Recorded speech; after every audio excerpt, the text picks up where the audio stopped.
Sobat Ibnu Sobirin sekalian, ketemu lagi bersama saya berada dalam channel Cipta Rasa. Sekarang kebetulan dan bertepatan dengan hari Jumat, tinggal dua seputar sejarah dan kebudayaan lainnya di sana. Stay tune kemudian di sinilah tempat untuk mengambil airnya. Ya. Kecil memang sengaja ya, desainnya itu kurang dari setiap orang yang ingin masuk masjid ini karena harus merendahkan dirinya. Ini terutama merendahkan dirinya di hadapan Allah SWT. Lagi di sini mimbar yang ini. Oke Pak. Ya. Terus katanya ada 3 lantai yang merupakan fondasi dasar gitu.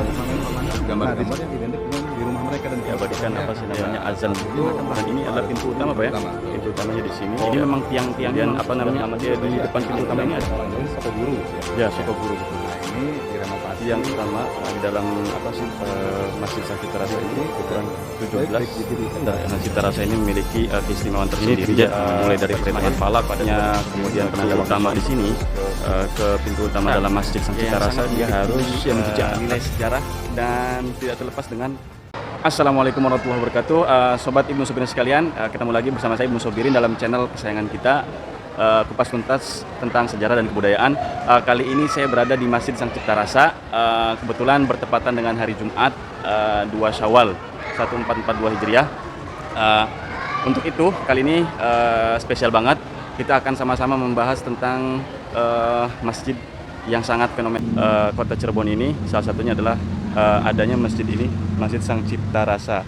Bagaimana suasana di dalam Masjid Sang Cipta Rasa dan apa saja bangunan-bangunan atau elemen-elemen yang perlu kita ketahui ya kan, dan ruangan-ruangan di dalamnya yang bernilai sejarah dan historis. Tapi sebelum itu jangan lupa bagi kalian yang baru menemukan channel ini untuk like, komen, dan subscribe, dan bunyikan tombol loncengnya agar tidak tertinggal berita-berita seputar sejarah dan kebudayaan lainnya. Stay tune di Ibnu Sobirin. Assalamualaikum. Pada saat ini saya setelah menunaikan sholat Jumat akan ditemani oleh Pak Ismail ya Pak ya.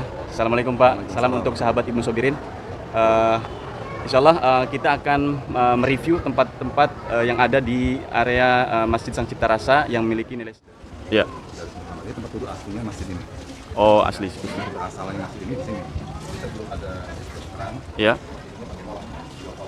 Oh, sumber airnya di sana. Kemudian di sinilah tempat untuk mengambil airnya. Ya. Pernah saya cek dengan alat pengukur pH, angkanya di angka 8. Oh, di angka 8. pH 8 itu air itu sekitar alkali. Alkali ya betul. Alkali itu biasa dipakai air terapi. Oh iya. Orang memanfaatkan air ini sebagai warna Oh. kecil, tidak umum dengan masing-masing lainnya. Oh iya betul Pak.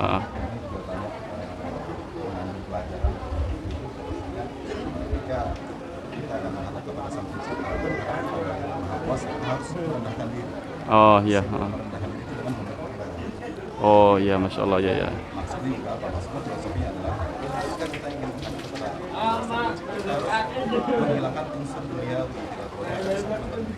Oh itu filosofis. ya siapa kaya siapa pun yang di sini harus melakukan ini ya. Oh Menunjukkan badan ini. iya. Kalau kita menunjukkan badan orangnya sombong, ya tidak akan bisa masuk.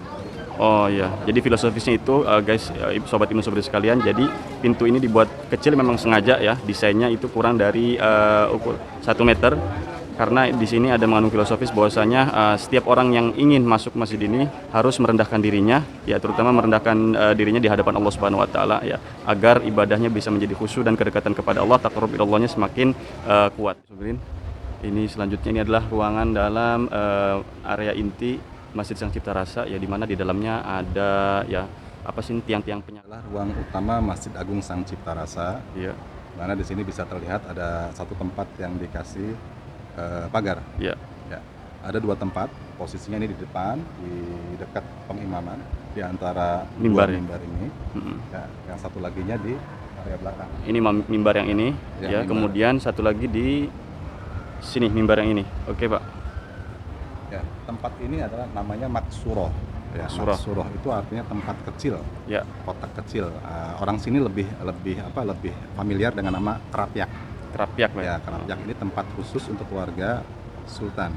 Iya. Jadi Sultan dan keluarganya sholatnya di sini. Oke, iya. Di depan ini untuk keluarga Kesultanan Kasepuhan, Mm-mm. dan yang di belakang untuk keluarga Kesultanan Kanoman. Ya, jadi ada Maksuroh, iya. maksurohnya ada dua, yang di belakang sama yang di depan ya. Kalau di depan sini untuk Kesultanan Kas- Kasepuhan. Kesultanan Kasepuhan, di sana untuk Kesultanan Kanoman. Kanoman. Ya. Di sampingnya itu ada, di samping Maksuroh Keraton Kasepuhan, Iya. Kesultanan Kasepuhan, ada dua mimbar di kanan dan di kiri. Ya. Mimbar ini adalah bukan memang dibuat dua mimbar, tapi dari dulu mimbarnya hanya satu. Cuma mimbar yang asli yang di sini, yang di sebelah selatan, di Iya. sebelah selatan Maksuroh Keraton Kasepuhan, Ya. ini yang aslinya.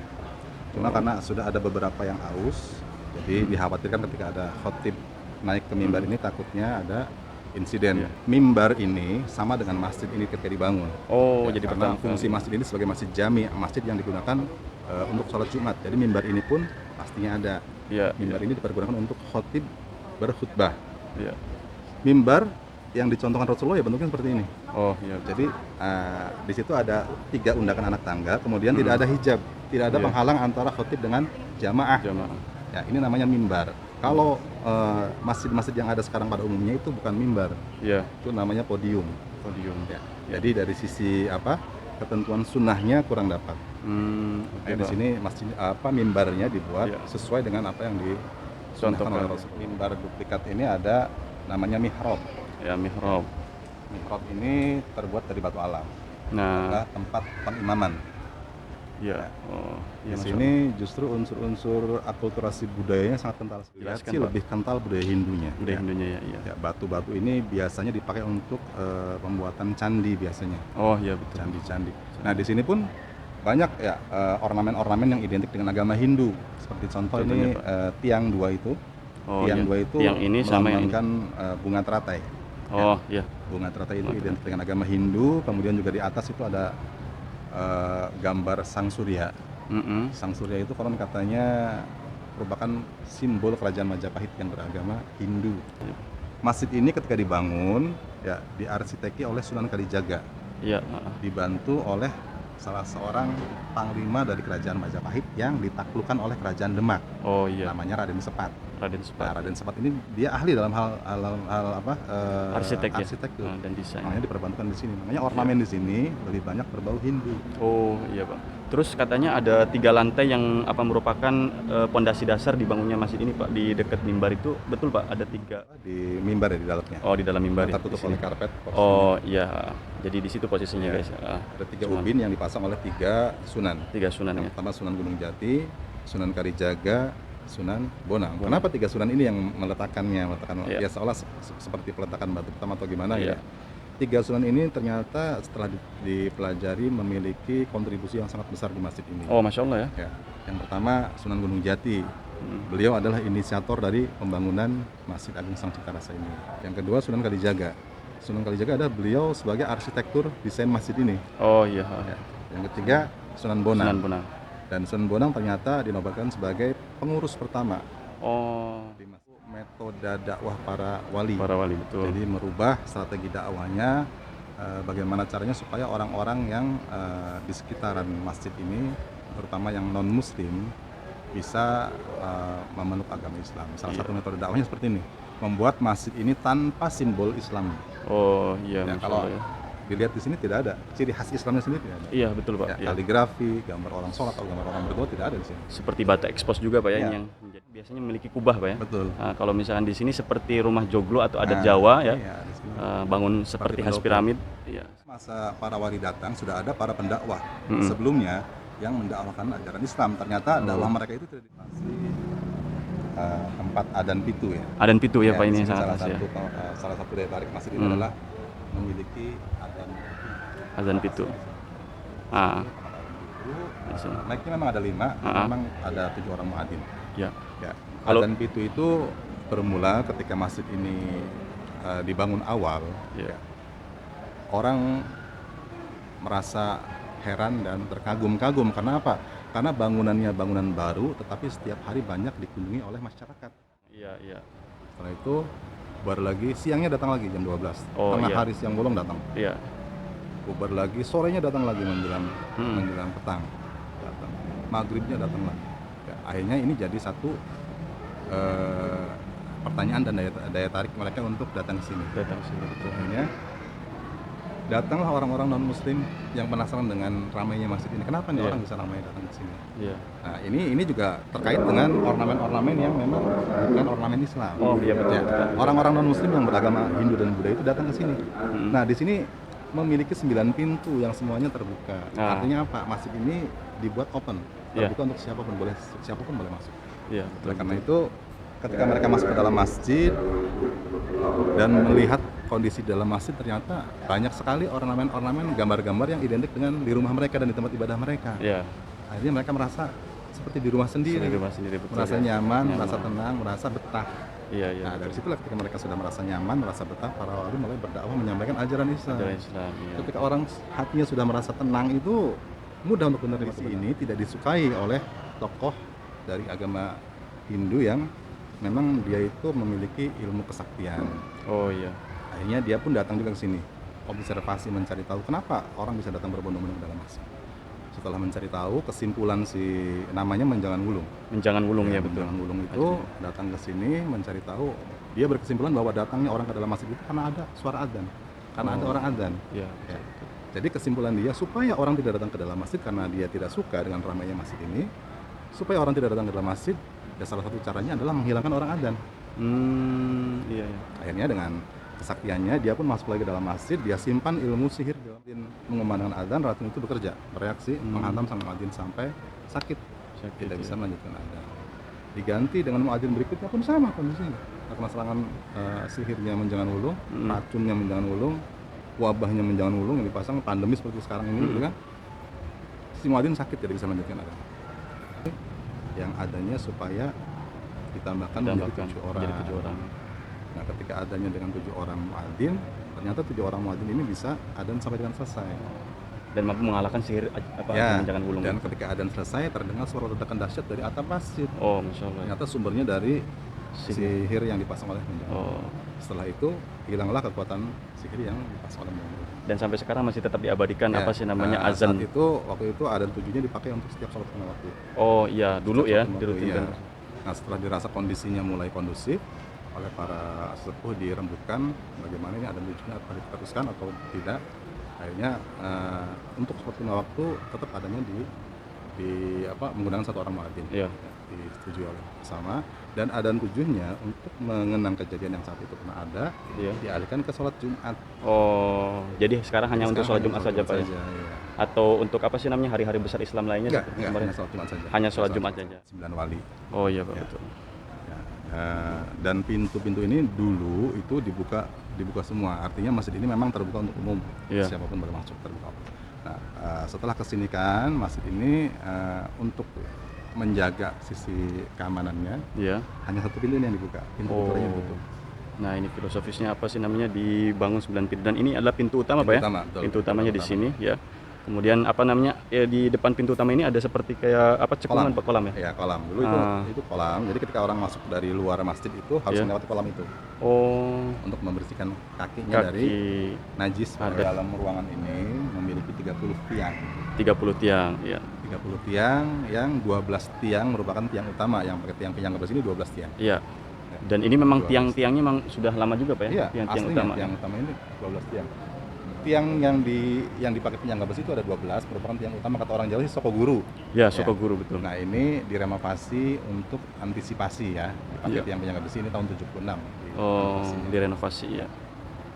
Tiang-tiang penyangga lainnya yang ke situ ada 18. 18. Semuanya 30. Dan itu di luar Pak ya, di serambi-serambi ya? Enggak. Oh, di dalam Kalau ruangan. di luar itu ada 44 tiang. Oh, Di iya total iya. keseluruhan ada 74 tiang. 74 tiang semuanya.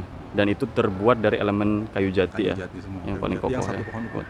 Nah, 12 tiang ini yang sebagai Sokoguru itu tingginya 17 meter. Oh, subhanallah ya.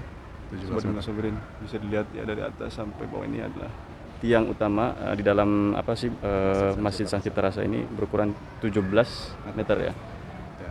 Ini juga satu pesan yang disampaikan oleh orang tua dulu ya. Di Iya. ruangan utama ini ada 30 tiang. Iya.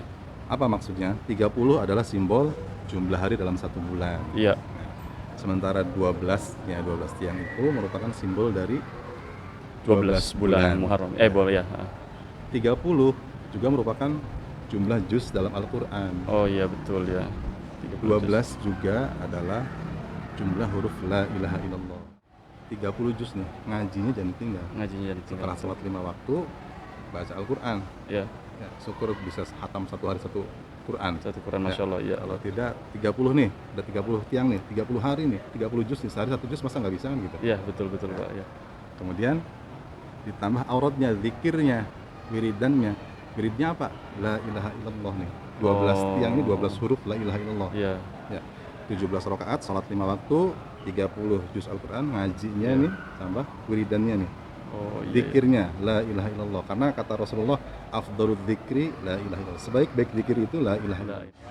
Penjat Ini penjet namanya. jam matahari Ya.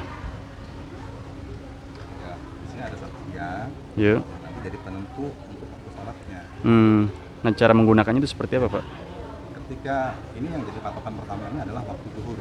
Oh iya. Nah, nanti waktu zuhur itu posisi matahari persis di tengah-tengah kita, Oh posisi matahari ya di tengah-tengah. ada bergeser sedikit, namanya Iya. zawal. Zawal ya. Zawal itu waktu yang apa? Matahari ya. Masuknya waktu zuhur. Masuknya waktu zuhur ya. Jadi ketika matahari bergeser sedikit ke arah barat berarti. Barat ya.